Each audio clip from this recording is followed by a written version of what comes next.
तर पेपरफुटी संदर्भातील सुधारणा विधेयकाला कॅबिनेटमध्ये मंजुरी देण्यात आली आहे। सध्याची महत्त्वाची बातमी आपण पाहतोय। पेपरफुटी संदर्भातील सुधारणा विधेयकाला कॅबिनेटमध्ये मंजुरी देण्यात आलेली आहे। गेल्या कित्येक दिवसांपासून हा मुद्दा चर्चेला जात होता, मात्र आता या विधेयकाला कॅबिनेटमध्ये मंजुरी मिळाली आहे। अधिकची माहिती जाणून घेऊयात आमचे प्रतिनिधी प्रमोद जगताप यांच्याकडून। प्रमोद, या संदर्भात खरं तर संपूर्ण देशभरात संतापाची लाट उसळली होती आणि आता या पार्श्वभूमीवर सुधारणा विधेयकाला कॅबिनेटमध्ये मंजुरी मिळाली आहे।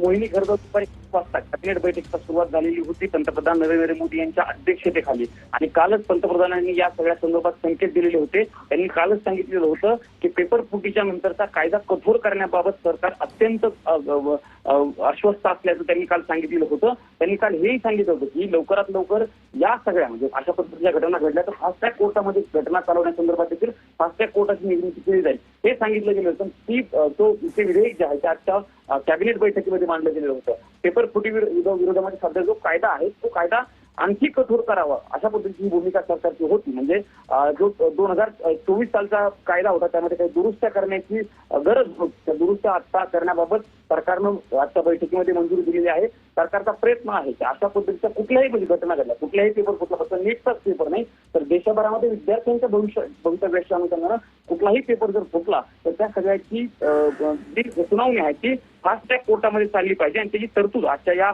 मसुद्यामध्ये असल्याचं बघायला मिळतं। त्याला मंजुरी जी आहे ती कॅबिनेटच्या बैठकीमध्ये दिलेली आहे। मोहिनी, आपला हा अत्यंत महत्त्वाचा मुद्दा आहे की अशा प्रकरणामध्ये जे आरोपी सापडतात त्या आरोपींना शिक्षा झाली पाहिजे किंवा त्यांची शिक्षेचा कालावधी जो आहे म्हणजे अगोदरच्या कायद्यामध्ये साधारण तो कालावधी 3 ते 5 वर्षांपर्यंतचा होता। आता तो कालावधी करून जास्त करण्याचा देखील या सगळ्यामध्ये निर्णय घेण्यात आलेला आहे। सोबतच जो दंड आहे म्हणजे अशा पद्धतीचा जर दंड अशा पद्धतीचा जर गुन्हा कोणी केला तर त्याला दंड जो आहे तो 10 लाखापर्यंत किंवा 10 कोटीपर्यंत देखील दंड केला जाऊ शकतो। हे सगळ्या गोष्टी घडत आहेत आणि त्याची शिक्षा साधारणतः 10 वर्षापर्यंत वाढवली जाऊ शकते अशा पद्धतीची देखील सगळी माहिती या नव्या मसुद्यामध्ये असल्याचं आपल्याला बघायला मिळतंय।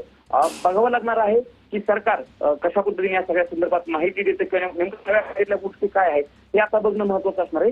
शिक्षा 3 वर्षात ते 5 वर्षापर्यंत होती, तिप्पट करण्याचा निर्णय म्हणजे 10 वर्षापर्यंत आपल्या सगळ्यामध्ये शिक्षा असणार आहे। त्यामुळे पेपर फुटी आणि विद्यार्थ्यांच्या भवितव्यासोबत खेळणाऱ्यांना जास्तीत जास्त शिक्षा होईल यासाठी सरकारकडून हा प्रयत्न केला गेलेला असल्याचं आपल्याला बघायला मिळतं। नक्कीच, धन्यवाद प्रमोद दिलेल्या सविस्तर माहितीसाठी। दरम्यान या पार्श्वभूमीवर दुपारी 4 वाजेपर्यंत सरकार संपूर्ण माहिती देणार आहे।